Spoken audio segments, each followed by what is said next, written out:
How can we be kind to our baby? It's a nothing.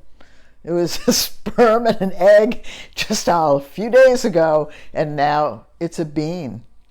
That's amazing, isn't it?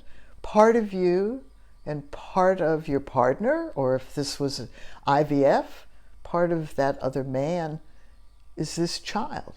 Whatever your attitudes are about miscarriages and terminations, this is not the topic of this course, okay? We are focusing on kindness to the child.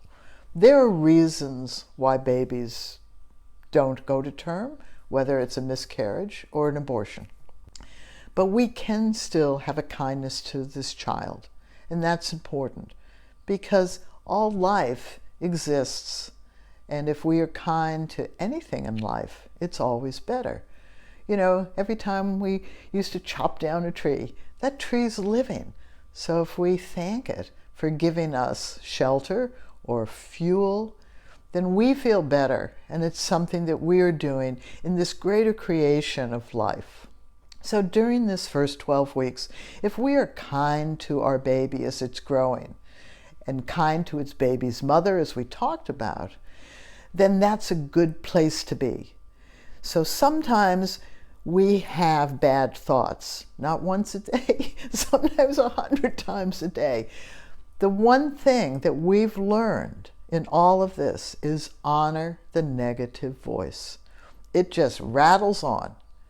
But that doesn't mean we can't manage how we both behave and talk. So for instance, if internally you're talking to this baby, I didn't want to get pregnant, I don't want you, I have 6 kids at home, this is a burden, nobody else may know you're saying it, and you may have trouble admitting that you're saying it. But if you acknowledge that to the child and say to the child, you will have negative thoughts in your life, but we want to act in a positive way. And in this situation, we want to act in a kind way. I don't have kind thoughts at the moment, but I am going to honor that I do not have kind thoughts. But I'm not going to necessarily act out on those unkind thoughts. You just do have unkind thoughts. We do all our lives. I'm 73. I still have unkind thoughts. The fact is when we are in this process, during this first 12 weeks, when we can feel the most unsettled, and if you're a woman who has severe morning sickness, you know how unsettled you can be. But even walking around feeling queasy all the time, I had moderate queasiness.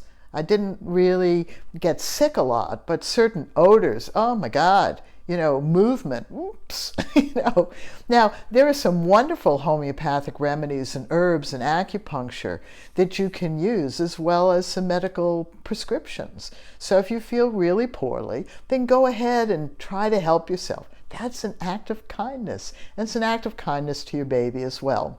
During this period of time, I guess our bottom line to you about being kind to your baby is if you have negative thoughts about your baby, just tell your baby that's part of life. But what we're going to try to do is just to keep going and work through them. The worst thing you can do is try to suppress those negative thoughts, because you can't. They're there, and your baby does know them. Doesn't know them mentally.